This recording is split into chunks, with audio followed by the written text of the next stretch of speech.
Salut à toutes et à tous, c'est Yann et aujourd'hui on se retrouve pour une vidéo pour vous expliquer comment mettre à jour votre iPhone quand il ne veut pas se mettre à jour.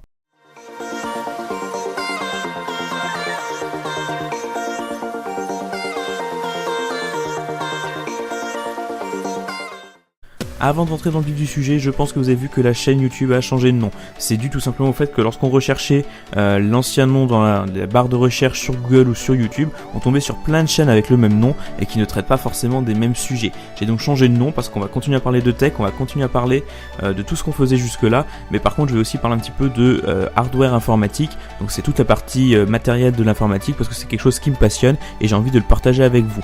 Donc n'hésitez pas à vous abonner si ce n'est pas déjà fait et maintenant on rentre tout de suite dans la vidéo.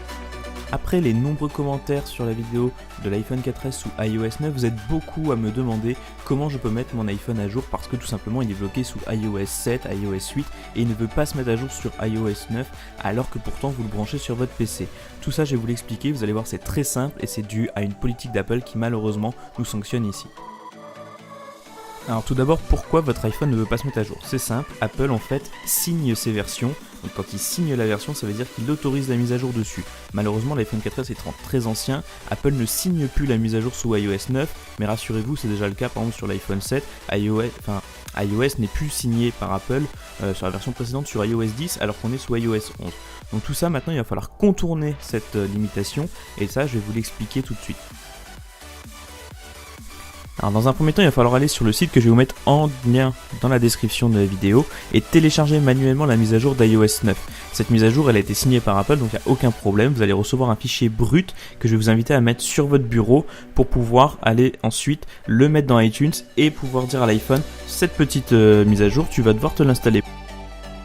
Ensuite, il va tout simplement falloir brancher sur le PC l'iPhone, donc avec le câble USB habituel, et bien sûr faire une sauvegarde. Si vous ne sauvegardez pas avant votre iPhone et qu'il y a un problème, vous perdez toutes vos données, toutes vos photos, tous vos contacts, et ça, c'est un peu la loose.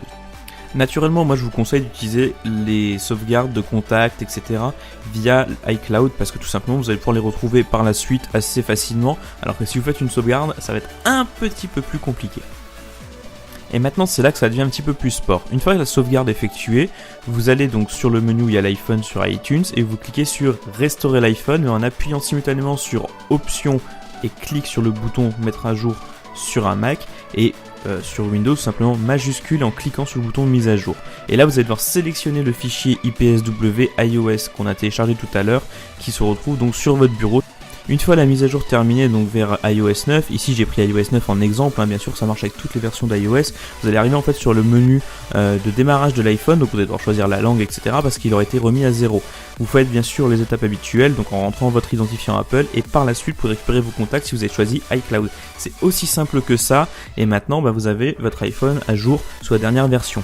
Bien sûr, si vous souhaitez, je vous ferai une vidéo pour bien sûr downgrader votre iPhone, par exemple de passer de iOS 11 à iOS 10, même si personnellement je n'en vois pas l'utilité, mais dites-moi ça dans les commentaires et si ça vous plaît, je ferai ça. En espérant que cette vidéo vous a été utile, n'hésitez pas à me dire dans les commentaires si ça a marché et si ça n'a pas marché, j'essaierai de vous aider au mieux dans les commentaires. D'ici là, on ne n'hésite pas à lâcher un gros pouce bleu dans la barre des pouces bleus si la vidéo vous a plu, à vous abonner naturellement à la chaîne YouTube et éventuellement à aller liker la page Facebook, ça fait toujours super plaisir. Moi je vous retrouve très vite pour une prochaine vidéo, c'était Yann, bye bye.